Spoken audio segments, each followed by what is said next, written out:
afternoon, country people them. Part 2, last time, we'll go meet up for this week inside PIDGIN News. Equinox Story House, inside we turn number them for this afternoon. We go take una go for that side for Alachu, now for inside Birmingham.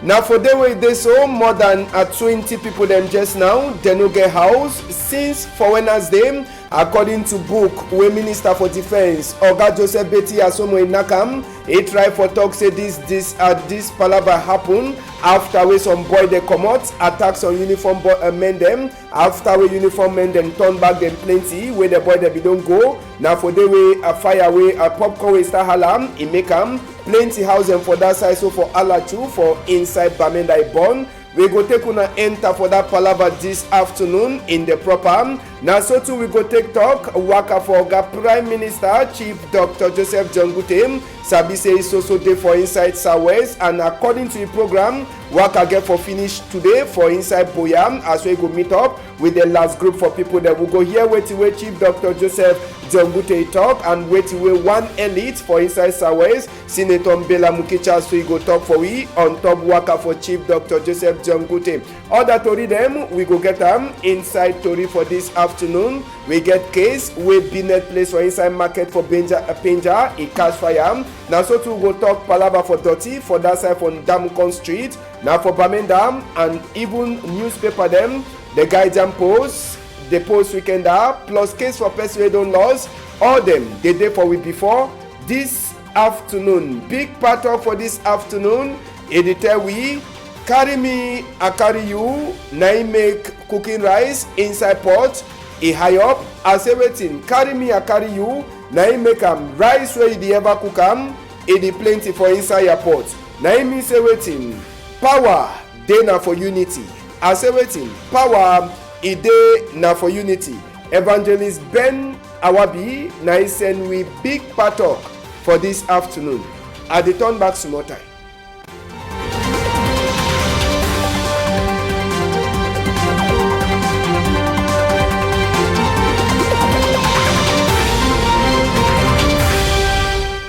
One of we strong number them for this afternoon we don't talk. Now this palava them for house plenty with the bond for that side so for Alachu.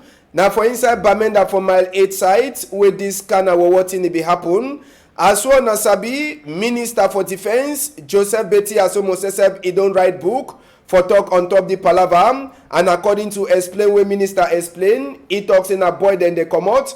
Attack some uniform people them last as well uniform people that turn back come back for come meet up with that boy them. Now for the way shooting way happen it cause this confusion as well as the see ancestor with una kro eye them. Now for that side so for Bamenda way they so this what in a pass we know if you count the number for house them. But the two of you talk now say na more than 20 people them, more than 30 people them. We just now they no get place for she done after we fire where it is on a palava for gun where it happen. Palava 2 people there they shoot gun according to way Minister for Defence is sign where he try for talk say na this palava where gun be the halam. Now for the way they so fire so he enter for different people them house. Plenty of them just now for that side so for Alachu for inside Birmingham. They no get place so she done after way they so fire enter for plenty people them house. As soon as the see am na even inside kitchen that where they so fire too he enter. Now where plenty people they ask am if people they shoot gun how the gun it go manage turn be fire where they enter that one now the tweets on that where plenty people they cry for action just now on top this palava for fire where don't make plenty people then just now they no get place for she done for inside place where they call am say Alachu. But as well I don't talk for now the genesis for the story now say some uniform people they be go for that side so for inside my 8 they be the turn back they say some boy they attack them as well they attack the military people them. Now for the way 2 of them they no be fit for run, one he run he go call reinforcement as well they enter for day. Now I wanna see this kind of thing so way happen. Minister for Defence Joseph Betty Asomo don't talk say it is also make investigate on top this palava. Sabi say more than 20 houses as well as the Siam we all them so they born for that side so for Alachu for inside Bamenda. Tori we enter with EM after we fire enter so we hear say governor for that side for Norwest where they call name and Adobe Lele l'Afrique. Et don't meet up fun, say me the talk on top this palaver. Make we turn back for day.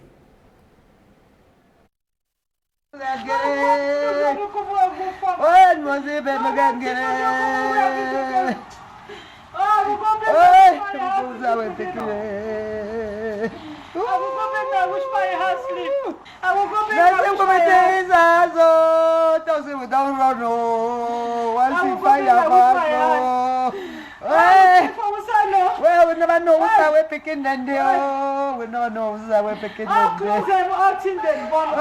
No, nothing no day. No, nothing no day. Oh, Father. what's our picking Oh, then Lord Jesus. Oh, Father.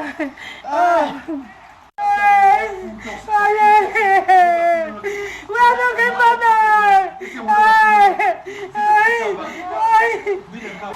Books for the kids, birth certificate, ID cards, we were just standing like this with nothing.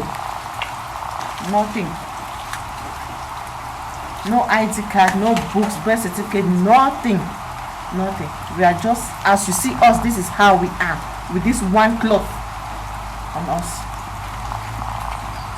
Now so the thing pass, but we never close that chapter for fire. Sabi say people the day where they be affect, we don't divide all that part them. Just now, we go talk na this small palava, small hospital 2 a day for inside that quarter, where this the place where this fire catch for inside Bamenda, where even hospital says it be get its own problem for that hospital where fire to catch. So now the small clinic this for that side, so for inside for Bamenda, where fire enter for day after with that thing happen, even the clinic says a fire enter for them, a burn out in them now private ward a that where fire enter for inside too for Bonham. Just so talk say no be na only private property them, but even place where they look out sick people them that fire it be enter for the Bonham. Now we plenty people them they also ask question which kind of fire where a popcorn the hala where it go money enter now for burn people them house. Now we plenty people they never also get the sense inside the palava. Now what that we all team for inside what it burn off for that hospital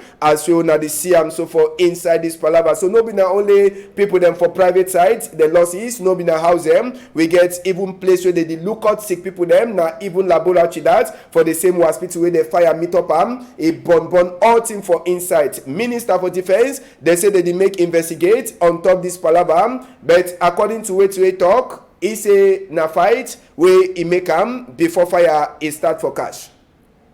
Another people them too where they hear about inside this palava. Sabi say people there they hear about them don't they sleep for outside since for Wednesday make we enter to for this arraignment for talk on top this palava. Sabi say some people them too they where they don't they sleep for outside since for Wednesday also enter for that side. So for not some quarter for that side so they cancel people them that they ever put in the cargo then that where people they be the sleep now for veranda we go where they don't just wake up for morning time where they don't pack all their cargo them say they don't can turn up, they look their own house them, they no ever believe say that they cannot think that way if it happen for them. Whole compound so all thing it burn for inside. Now the only thing then that way they be fit for commot small pan, granny stone and even granny machine where they commot so for inside that fire. Sabi say all the work so they happen will be turn for under day with touring on the rain. Mbu Stella na for under heavy rain. Chairman ni jump from the SSF if it already enter for them for see the kind of thing will happen inside these people them quarter where plenty people then just now place for sleep day and even place for say me they come out for go cook that in them no nothing day at all. Make we hear wait to some mommy way ibina we do a talk from Boo Stella. I will go far. I see that moto the campus. Once I said it. Bang, bang, bang. I said I'm waiting. Then I hear I just wake up. I want come with and say, stand for day. I said I'm waiting. I said stand for day. I said picking them for hands. He said me I do not have. He say pass. Then some of picking come. Say picking them for hands. So the girl can carry the people. I go pick an for then they go for Lama too. They say me I can think we just finish it. One be 5 o'clock. He say, I'm not gonna go. I say, I will go in and go side. He say, you talk to me, I do a 10 franc, you not do. Now, father, he don't die. Now, only me way, I the manager. How we don't be so? I would really do my house. With my man, he don't die. Leave this house for me, say me, I do money for him. Now, all that. That's so we do now. Just for Sabi says so for this palaver, we don't talk. We then for inside Alachu, for Bamenda, for talk this palaver born away born. For that side too, we get case for house the way they abandon. It means say no man know the shidon for inside the house. But that fire, it no be even left that house, say people they know be the shidon. We go start now with this palaver for place for burial ground. Na pa where they just bury, he never even make up to 3 moon where they bury that pa, but a house.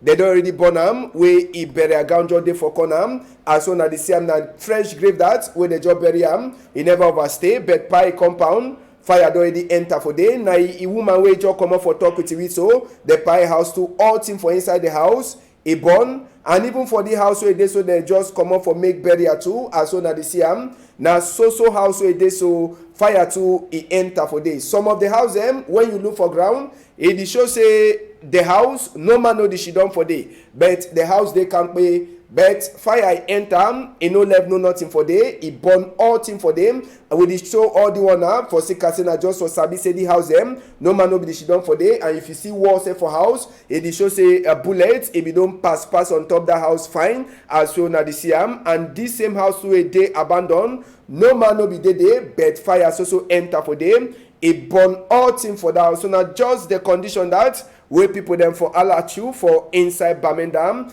they the shidon. On top the same chapter, no be na only that house they wanna see am so. Some motor they too where they park am for outside, motor where they park am for inside garage too for house, all thing e burn. I say no one thing e no be there for this. So minister don't talk, say that they make investigate.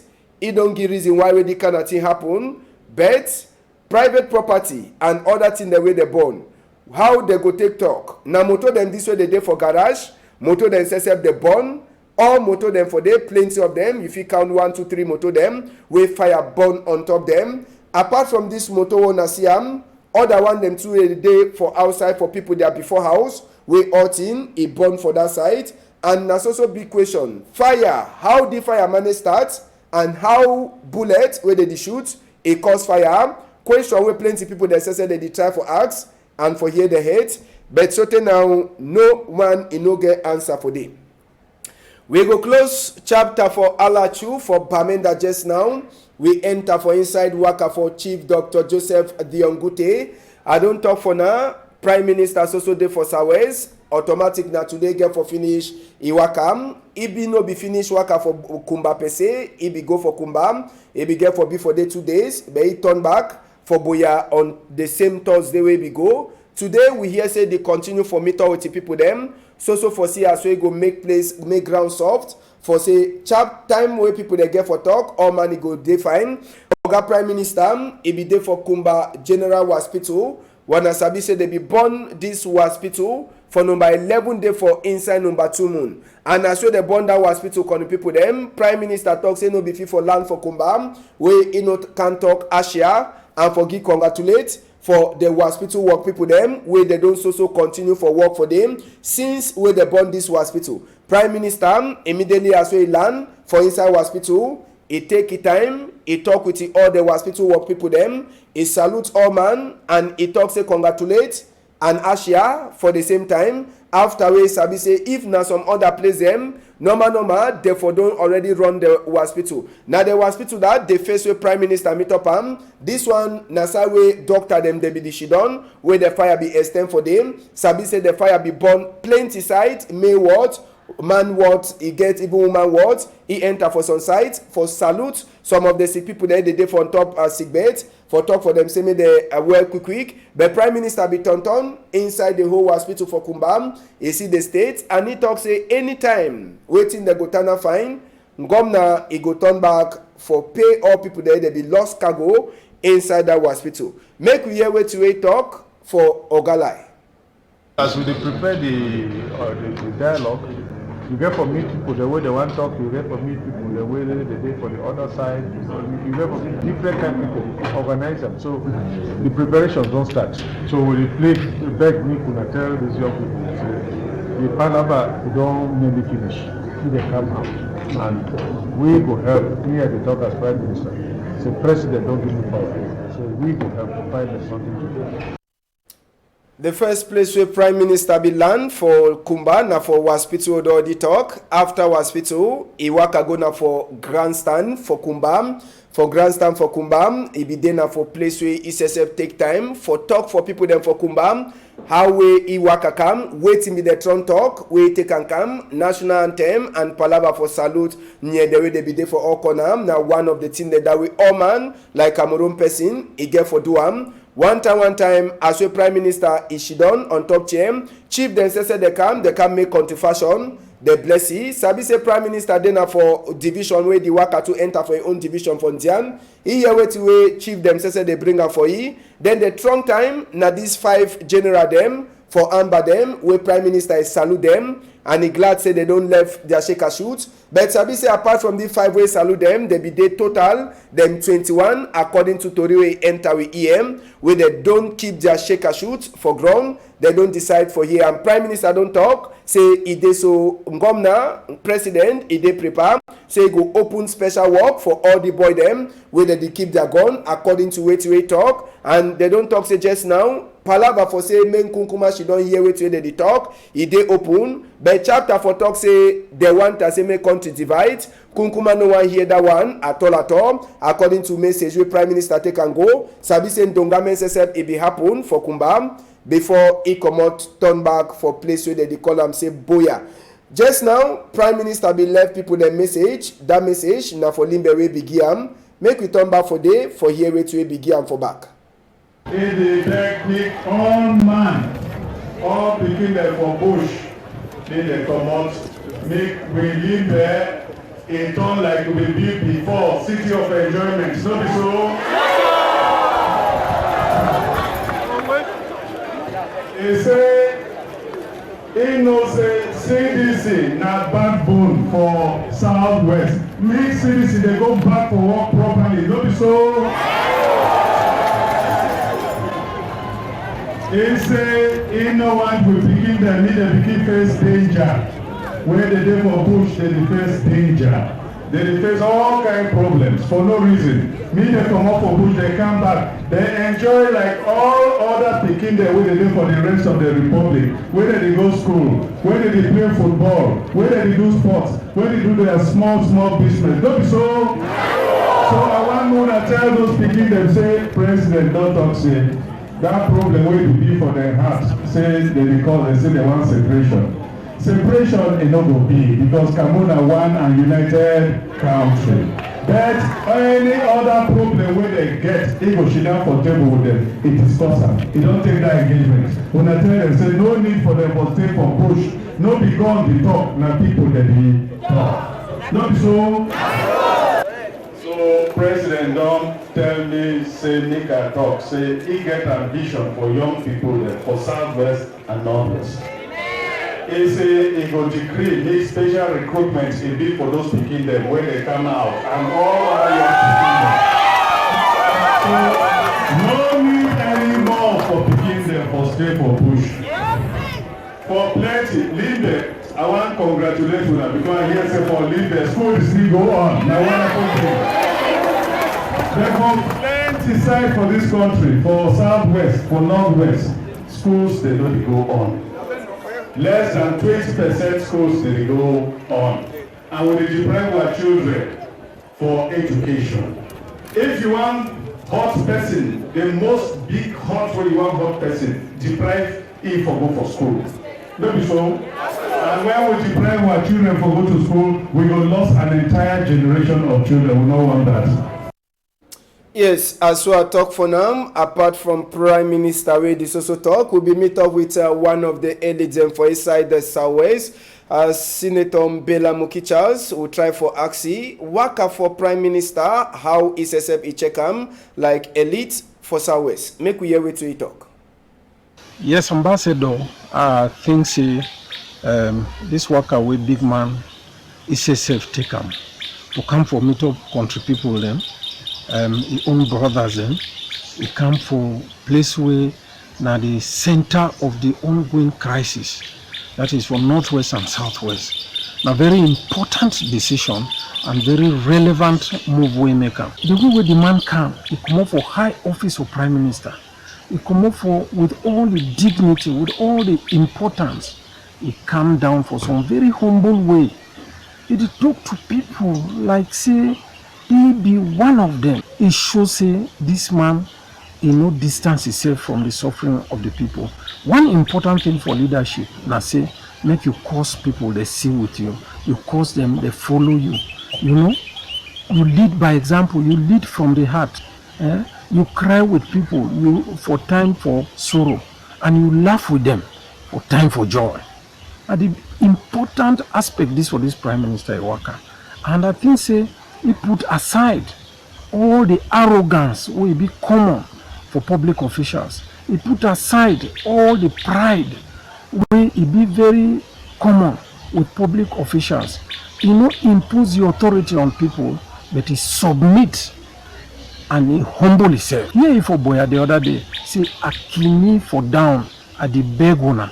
Say may we all we join, we find solution for this problem. I hear him for Kumba. He talks say, may they show a place with those generals and they, those boys and they. He say be ready for go meet up them, talk with them. I never hear this kind of language before. When it comes to you want to talk about hand, all them be united for form the hand. So no matter how we differences and they we get for learn for come together, make we address issues that we then get mutual benefit for we all. Senator Bella Mukichas, we go just turn enter for this other one the way they did for inside we quarter quick as we time don't pass. We go enter for Pinja Market, we don't burn some cent or some binet site for Pinja Market a cash fire. So now no man, he never sabi way to him. He happened for that site so that binet place for inside Pinja Market a cash fire. This one it happened inside this week as so the talk so people then say they only wake up for early late night for see that binet place. It don't the cash fire so for that side so where they call them say Penja.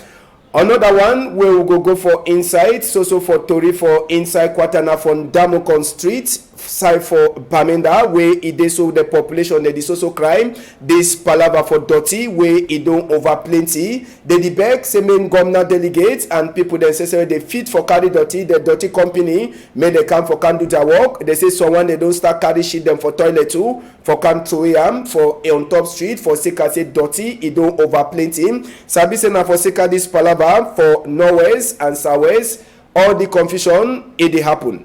Last one before we finish na this poll way don't throw away na for side wey they call am say ban joke na for that side so way it dey so poll say we don't throw in a high tension na for Sika why there people then say for inside the quarter they try for beg may they try for see so they feel look out on top this palaver con people them for sabi say this high tension if it cause people then say for a die according to wait way they enter for we ear they beg say the poll it don't turn up for day or it don't sleep for ground for plenty time and it make people them to the fear for waka. Last one for this afternoon before we come out, so we go take on a talk this palaver for university for Catholic people them. Boya Adwala side way they so then set the day for their small picking trade firm. Sabi said the one practical for school picking them after the tea way they teach them for school. This palaver for them now for train picking them how for be their own future people them. It means say they be patron for themselves. So now for Sika why that this small picking trade fair every day happen for Catholic University where they for inside Douala here and it be they open by their own head boy Reverend Father Keze George where it be Dave like head boy for this Ngando.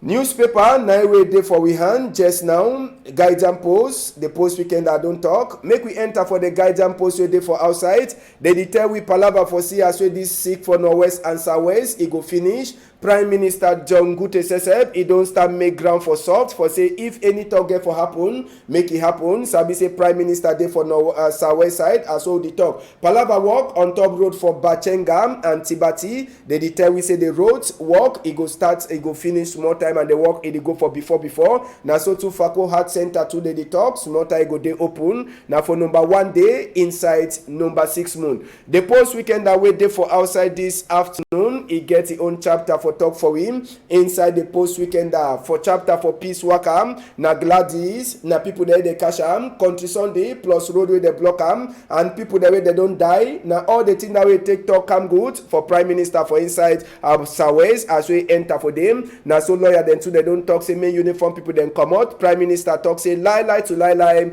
in no feel left then they come out for sick as say if they come out or this other it go be for inside. Now so two people that were uniform they point out with a for gun people them boy they will shake a shoot. All that one they so if you look inside the post weekend for outside case for person we don't lost a day for we before that boy name they call it na Kuobi Henry aka Wari Boy or Lagos. They talk say he lost since on number 9 day for this moon. They talk say come out for their house say he go for work. And since that time, he never turned back. They say this boy na Okada man by profession and he stay for that side. So from Jombe, time where he be come up for house, they talk say he wear some blue t-shirt and some black clothes with tennis for a foot. They say he get 23 years and he talk. Queen Elisa country talk fine then small for Emmanuel Macron country talk. So Madam Young Mado he beg any person who don't see this pikin or he keep am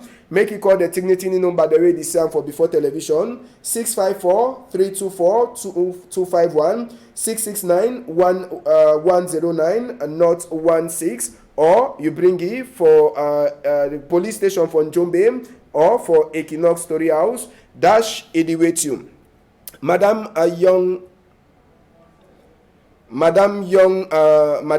Mado annonce la disparition de son fils, le nommé Kobe Henry, dit Wari Boy, depuis jeudi 9 mai 2019. Il serait sorti de la maison pour aller travailler et n'est jamais retourné. Il est bensikina du profession. Il habite la ville de Njombe. Au moment de sa disparition, il était vêtu d'une t-shirt bleue, d'une culotte noire et une paire de tennis. Il est âgé de 23 ans, s'exprime en anglais, légèrement en français.